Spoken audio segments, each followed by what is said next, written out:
नमस्कार विद्यार्थी मित्रांनो, उत्तरबोध इनिशिएटिव्हमध्ये तुमच्या सर्वांचं स्वागत आहे। मॉडर्न हिस्ट्रीचे क्वेश्चन्स आपण याच्यामध्ये डिस्कस करणार आहोत। ठीक आहे, यूपीएससीचे जे पीवायक्यू राहिलेले आहेत म्हणजे 2025 पासून ते 2013 पर्यंत आपण रिव्हर्स या पद्धतीने जाणार आहोत। एक एक मॉडर्न हिस्ट्रीचा क्वेश्चन्स डिकोड करणार आहोत आणि त्याच्यामध्ये उत्तर नेमकं कसं लिहिणं अपेक्षित होतं, स्ट्रक्चर कसं असायला पाहिजे त्या उत्तराचं, त्या सगळ्या गोष्टी आपण त्याच्यामध्ये डिस्कस करणार आहोत। ठीक आहे, तर पहिला क्वेश्चन आहे आजचा आपला मॉडर्न हिस्ट्रीचा, तो आहे 2025 यूपीएससी मेन्स 2025 मध्ये विचारला गेलेला आहे। महात्मा फुलेंवरती तो प्रश्न विचारला गेलेला आहे। ठीक आहे, तसा तो प्रश्न वाचला तर सोपा वाटतो की महात्मा फुलेंबद्दल प्रश्न आहे, आपण लिहू शकतो, आपण वाचलेला आहे, परंतु मग ती क्वेश्चनची डिमांड मीट करणं त्याच्यामध्ये ती थोडीशी डिफिकल्ट गोष्ट राहिलेली आहे। ज्यांनी मेन्स दिलेला आहे त्यांच्याकडून ती आलेली गोष्ट आहे, तो आलेला फीडबॅक आहे। ठीक आहे, 250 वर्डसाठी 15 मार्कांसाठी तो प्रश्न विचारलेला आहे। प्रश्न नीट समजून घ्या, प्रश्नाची डिमांड एक्झॅक्टली कशी पूर्ण करणं अपेक्षित होते ते समजून घेऊया। इंट्रो, मेन बॉडी, कन्क्लुजन कसं लिहिणं अपेक्षित आहे ते सगळं याच्यामध्ये आपण समजून घेऊया। ठीक आहे, याच्या अगोदर जो व्हिडिओ टाकलेला आहे की how to write modern history answers, तो निश्चितपणे बघून घ्या, त्याच्यातले लिंकेजेस तुम्हाला इकडे सगळे सापडतील। ठीक आहे, प्रश्न काय आहे? प्रश्न आहे महात्मा ज्योतिराव फुले यांचे लेखन। ठीक आहे, क्वेश्चनला डिकोड करणं म्हणजे काय असतं ते देखील समजून घ्या। ठीक आहे, क्वेश्चन पेपर तुम्हाला सेपरेटली मिळतो, त्याच्यावरती तुम्ही मार्किंग करू शकता, ते अलाउड आहे, या पद्धतीने करायचं आहे। महात्मा ज्योतिराव फुले यांचे लेखन आणि सामाजिक सुधारणांचे प्रयत्न जवळजवळ सर्वच कनिष्ठ वर्गांच्या समस्यांना स्पर्श करतात। चर्चा करा। ठीक आहे, डायरेक्टिव्ह इथं काय यूज केलेला आहे तर चर्चा करा, डिस्कस हा डायरेक्टिव्ह याच्यामध्ये यूज केलेला आहे। ठीक आहे, 250 वर्डसाठी 15 मार्कांसाठी हा विचारलेला प्रश्न आहे। क्वेश्चनला या पद्धतीने ब्रेक करायचं, त्याशिवाय प्रश्नाची डिमांड आपल्याला पूर्ण कशी करायची आहे ते समजत नाही, उत्तरामध्ये सगळा भाग आला आहे की नाही ते व्यवस्थित समजत नाही। ठीक आहे, या पद्धतीने ब्रेक करायचं आहे, अंडरलाईन करा, हायलाईट करा क्वेश्चन पेपरवरती, ते अलाउड असतं, क्वेश्चन पेपर आपल्यालाच तो मिळणार असतो। ठीक आहे, तर याच्यामध्ये बघा दोन पार्ट स्पेसिफिकली पहिल्यांदा आपल्याला बघायला मिळतात की महात्मा ज्योतिराव फुले यांचे लेखन, मग लगेच आपल्या डोक्यामध्ये क्लिक झालं पाहिजे त्यांचं लेखन काय काय होतं। शेतकऱ्यांचा आसूड, गुलामगिरी, ठीक आहे, दीनबंधू जे सत्यशोधक समाजाच्या माध्यमातून जे सुरू करण्यात आलं होतं त्याचं मुखपत्र म्हणून, सार्वजनिक सत्यधर्म यासारखं त्यांचं साहित्य लगेच आपल्या डोक्यामध्ये क्लिक झालं पाहिजे। ठीक आहे, ते लगेच क्लिक झालं पाहिजे। दुसरा मुद्दा काय आहे, आणि सामाजिक सुधारणांचे प्रयत्न, त्यांचे एफर्ट्स, मग त्याच्यामार्फत त्यांच्या कार्याच्या मार्फत त्यांनी ज्या गोष्टी केलेल्या होत्या त्या आपल्या डोक्यामध्ये क्लिक झाल्या पाहिजेत। पहिला मुद्दा सगळ्यात आठवायला पाहिजे जो आपल्या डोक्यात फिट आहे की मुलींसाठी जी पहिली शाळा सुरू करण्यात आली होती ती। ठीक आहे, मग पहिली, दुसरी, तिसरी, चौथी अशा शाळा त्यांनी मुलींसाठी सुरू केलेल्या होत्या, त्याच्यासाठी ते ओळखले जातात।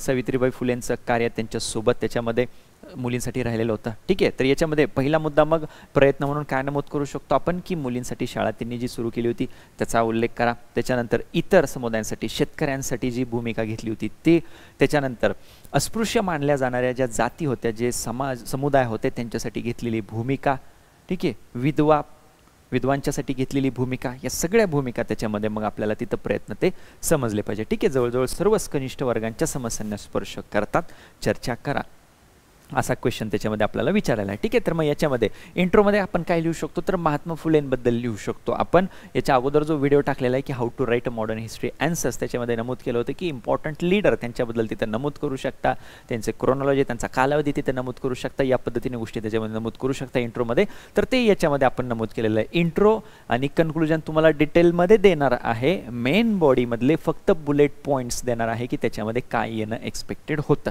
ठीक आहे, तर त्याच्यामध्ये इंट्रोडक्शन तुम्ही कशी करू शकता तर त्यांचा कालावधी नमूद करू शकता। ठीक आहे, त्यांचा कालावधी, क्रोनॉलॉजी ती नमूद करू शकता, सत्यशोधक समाज त्याचा उल्लेख करू शकता। ठीक आहे, त्यांचं कार्य, त्याचा आता उल्लेख काय आहे, कार्य आणि लिखाण दोन्हीचा तिथं उल्लेख आलेला आहे, त्यांचे प्रयत्न आणि लिखाण असा उल्लेख आलेला आहे, तर त्यांचं कार्य असा एक ओव्हरऑल शब्द आपण इंट्रोमध्ये वापरू शकतो। त्यांचं कार्य जे आहे ते जात, वर्ग, लिंग या सगळ्या बाबतीत असलेली जी असमानता होती त्याच्यावरती आधारित होतं, जी इनइक्वॅलिटी बघायला मिळत होती त्याच्यावरती आधारित होतं।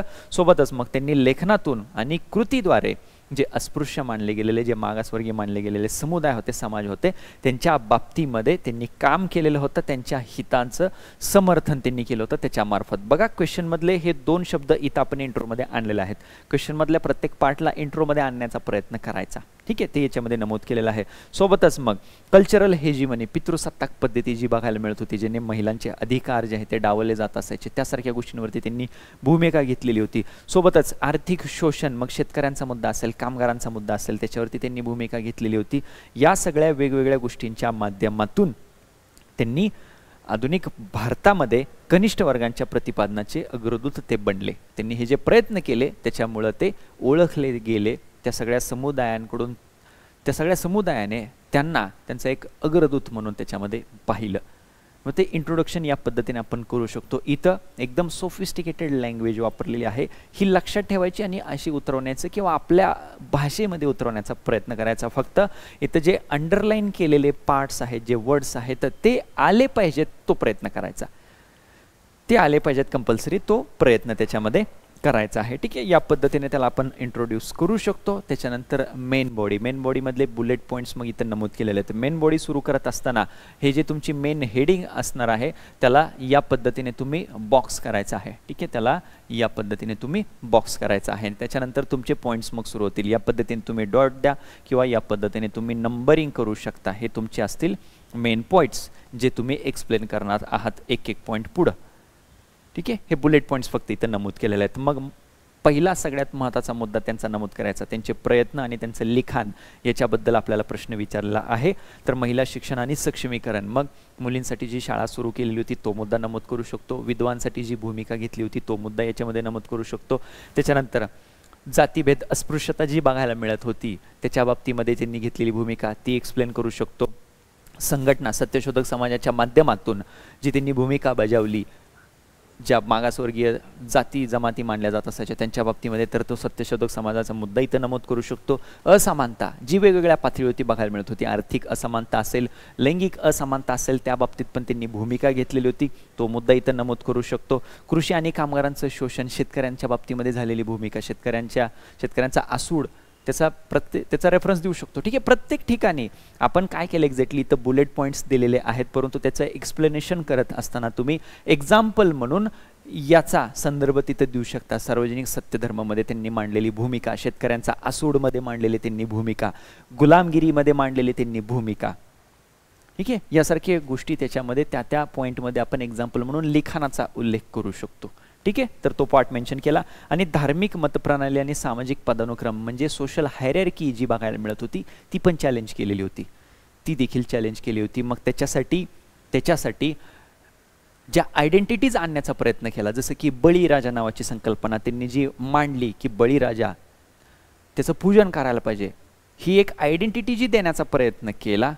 ऑलरेडी असलेली सोशल हायरार्की नाकारून निर्मिक नावाची संकल्पना जी त्यांनी देण्याचा प्रयत्न केला, ती जी आयडेंटिटी देण्याचा प्रयत्न केला, तो मुद्दा आपण त्याच्यामध्ये नमूद करू शकतो. ठीक आहे, या पद्धतीने मेन बॉडीमध्ये हे पॉईंट्स येणं एक्सपेक्टेड होतं.